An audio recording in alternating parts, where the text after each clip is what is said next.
Okay, girls, let's do some HSC questions now based on the same topic. Okay, so we're going to now have a look at trigonometric equations where there's actually a number in front of x that's not 1, and we also have a bracket. Okay, so here's how you do it. So let's solve for this in between for the angles for 0 to 180. The first thing is the same step. Press the shift sign half, and let's find out what the angle is. So that gives me 2x plus pi over 3 is equal to, shift sign half is in the calculator, 30 degrees. Okay? And because it's a positive half, let's get the other angle where it's also positive for sine. Remember from ASTC, we've got 30 degrees here, and if we want to find the angle from here, remember it's 180, take away that, so I've got 150 degrees. Okay? Now, from here, what you want to do, don't do anything with this. From these two angles, add 360 to both of these angles, because that's what you want to do whenever there's a number in front of x that's not 1. Okay? So before you solve anything, add 360 to both of these, because what that does is gives me 2 more angles when you go through the next round. So if I do 30 plus 360, that's 390 degrees. And then 150 plus 360, so we've got 510. So these are the angles that we're going to now work with to solve this side of the equation. Okay? Now, this pi over 3, it's 60 degrees, so let's just work with degree form, just because we've got everything in degrees and it's just easy to work with. Okay? So, let's now solve for these angles. So, 2x is equal to, opposite of plus 60 is minus 60. So what you want to do to all these angles is now take away 60 to all of them. So 30 take away 60 is minus 30. 150 take away 60 is 90 degrees. 390 take away 60 is 330. And 510 take away 60 is 450. Okay? After you've done that, now divide everything by 2 because there's a 2 in front of x. So my final answer is x is equal to, divided by 2, that's minus 15 degrees here. Divided by 2 here, that's 45 degrees. Divided by 2 here, that's, I can't do my maths. So let me just quickly do that. 165 degrees and 225 degrees. Okay?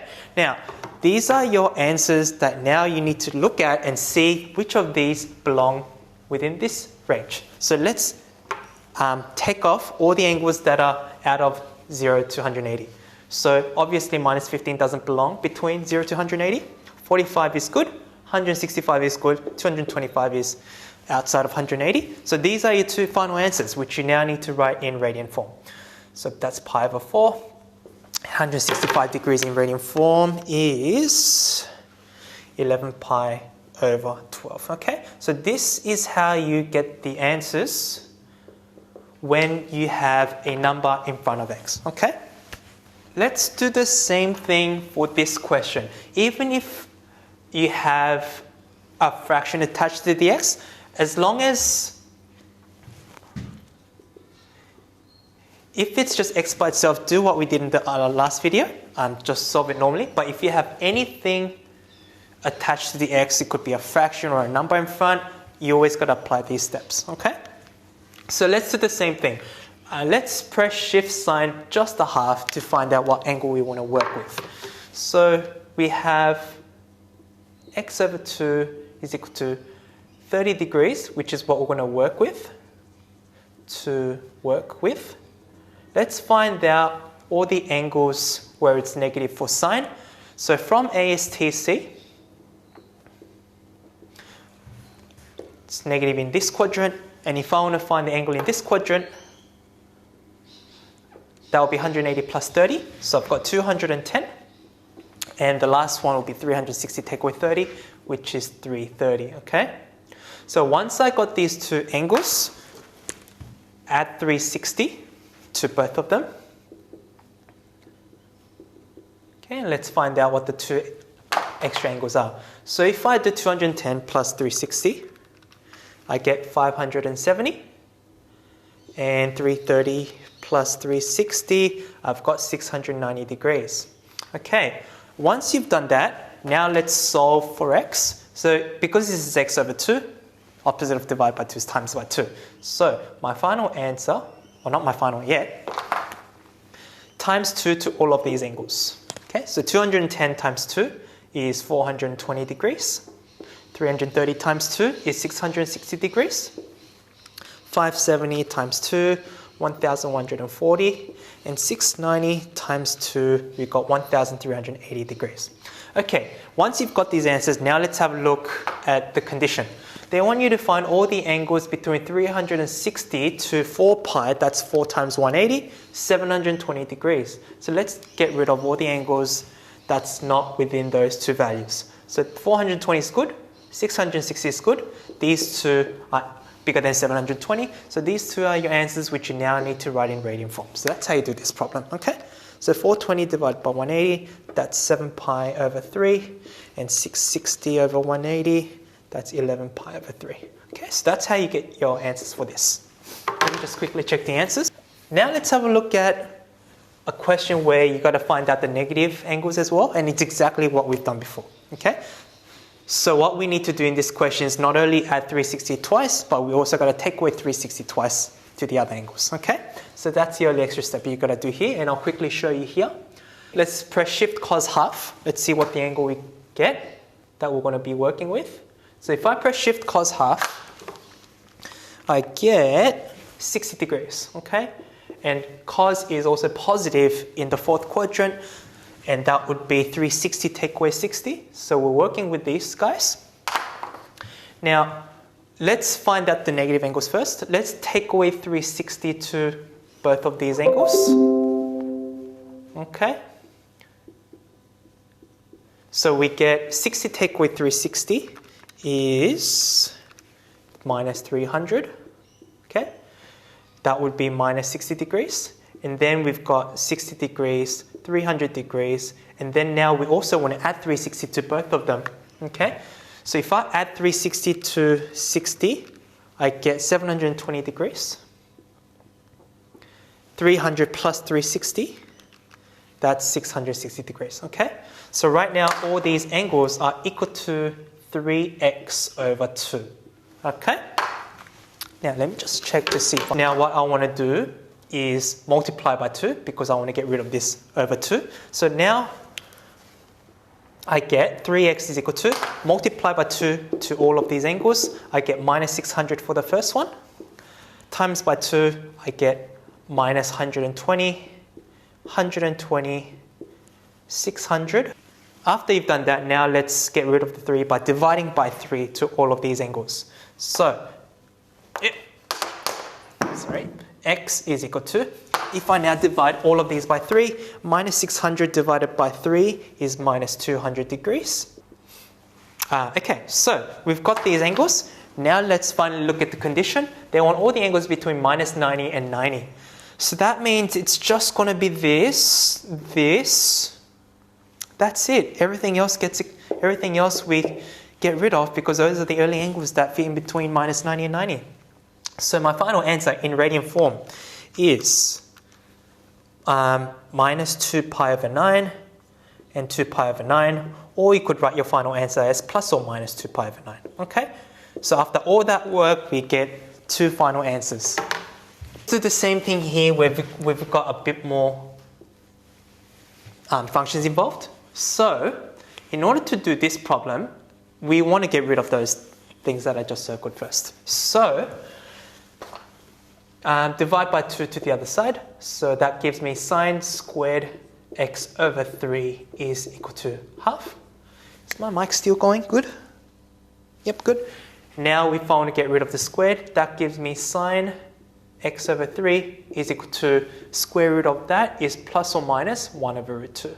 Okay? So now we have to find all the angles for positive and negative 1 over root 2 and work with that in between minus 180 and 180. Alright, so let's find out all the angles for positive 1 over root 2 first. Let's do it one at a time.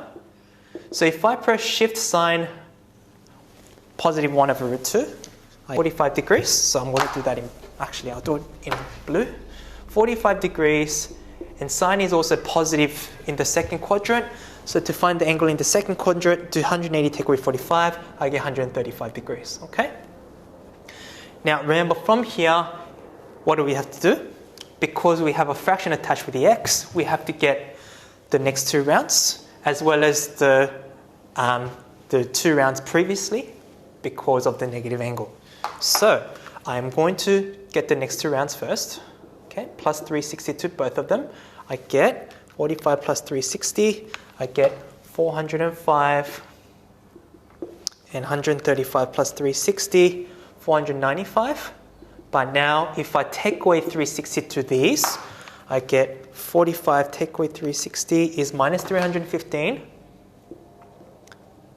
And 135 take away 360 is minus 225 degrees. Okay, so these are the angles that I've got. Now what I have to do is multiply all of them by 3. Okay, so let's see what I get. So x is equal to 45 times 3, that's 135. 135 times. Doing all this, you can actually stop at a certain point because we only want all the angles between minus 180 to 180. So we know multiplying, so we know these answers are gone.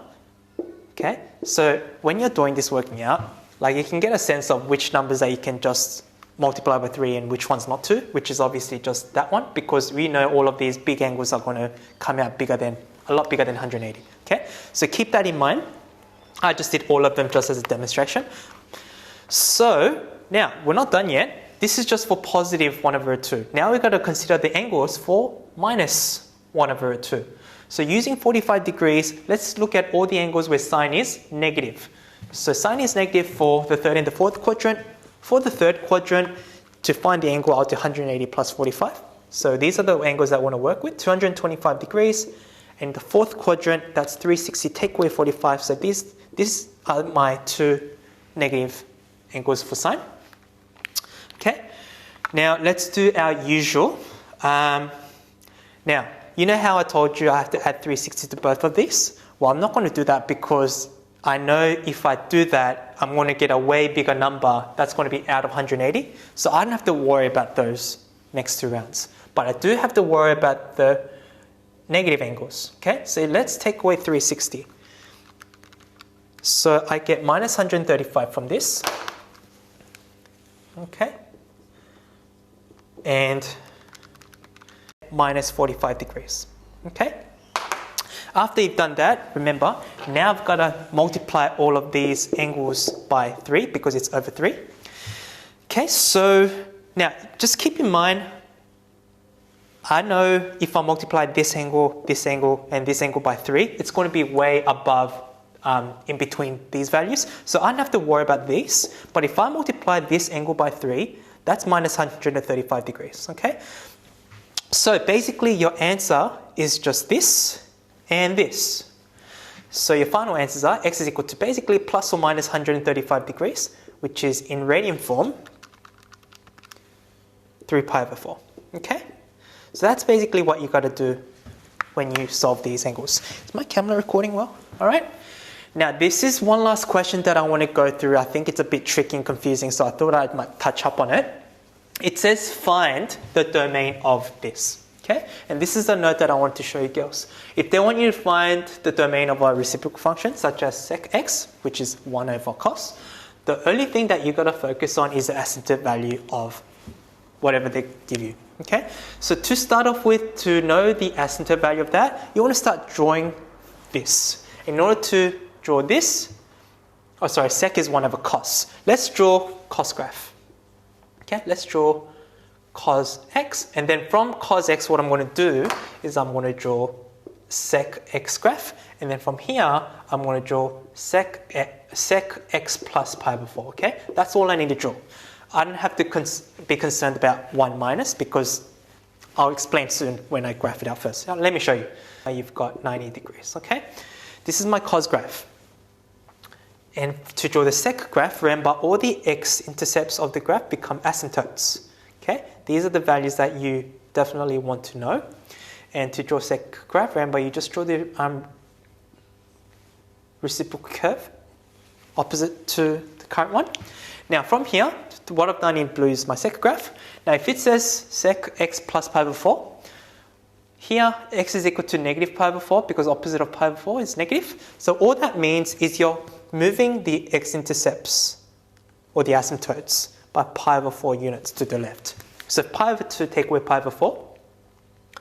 In this case, it's just pi over 4. 3 pi over 2 take away pi over 4 is 5 pi over 4. Okay? So these are basically the numbers you need to find your answer. The answer is C because it says the domain is 4k plus 1 pi over 4, where k is an integer. So starting from 0, let's say k was 0. 4 times 0 is 0, plus 1 is 1. So all we have is 1 pi over 4, which is pi over 4. And hey, that's one of my values. What if I substituted k equals to 1 here? That's 4 times 1, which is 4, plus 1, that's 5. And we've got 5 over 4 here. So that's how you know this is your answer, okay? This 1 minus, this 1 just shifts the graph up your units by, sorry, this just shifts the graph's unit, oh my gosh. This just shifts the graph up by 1 unit, but that doesn't affect the value of the asymptote. And the minus just means the graph is going to be upside down, like the other way, but that doesn't, again, affect the value of the asymptote, so you don't have to worry about that. Okay? All right, so these questions should be enough to get you through the HSC booklets. Let me know how you go if you get stuck, look at the full solutions, but hopefully these questions should be enough to help you get through the rest of the booklets on your own. All right? If you have any questions, as usual, let me know, and I'll get back to you on it. Thanks, guys.